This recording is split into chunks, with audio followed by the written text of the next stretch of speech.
சில 100 ஆண்டுகளுக்கு முன்னாடி நடந்த கதை. எந்த கிராமங்களுக்கு போனாலும் ஊர் எல்லையில காவலா நிக்கிற இந்த கருப்பசாமிய பார்க்காம இருக்கவே முடியாது. அப்படிப்பட்ட இந்த கருப்பசாமி யாரு? இவர் எங்க பிறந்தாரு? ராமரின் பிள்ளைதான் கருப்பசாமின்னு சொல்றாங்களே, இது உண்மையா?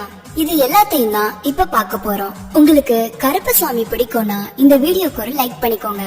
நீங்க எங்கேயாவது கருப்பன சுவாமிய பார்த்திருந்தாலும் இல்ல கேள்விப்பட்டிருந்தாலும் அத பத்தி எனக்கு கமெண்ட்ல சொல்லுங்க.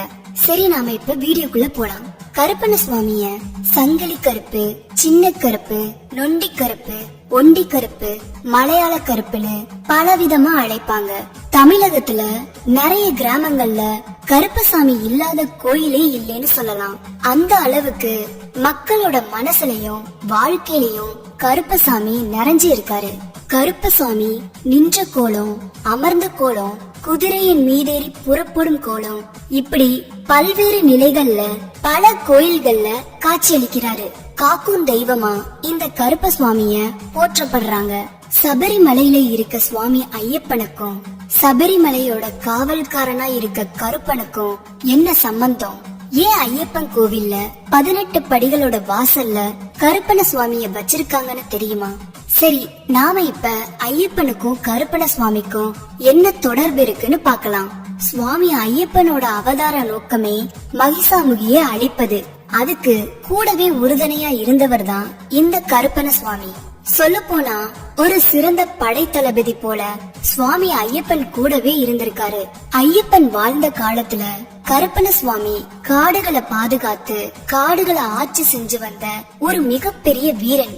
இவரோட நல்லொழுக்கங்களையும் மக்களை பாதுகாக்கும் பணியையும் பார்த்து மகிழ்ந்து ஐயப்பன் இவரை தன்னோட அவதார நோக்கத்திற்காக கூடவே வைத்து கொண்டதாக சில வரலாறு கூறுது.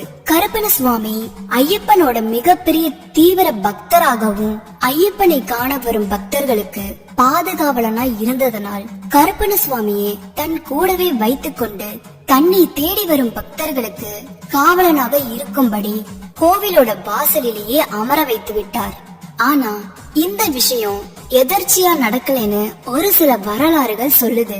அதாவது ஐயப்பன் மகிஷமுகியை அழிக்க சென்ற போது ஐயப்பன் ஒரு சிறிய பாலகன். அதனால் ஐயப்பனுக்கு உறுதுணையா இருக்கும்படி அந்த பரமசிவன் கருப்பன சுவாமியையும் நந்தி பரிவாரங்களையும் மற்றும் தேவர்களையும் அனுப்பி வைத்ததா கூறப்படுகிறது.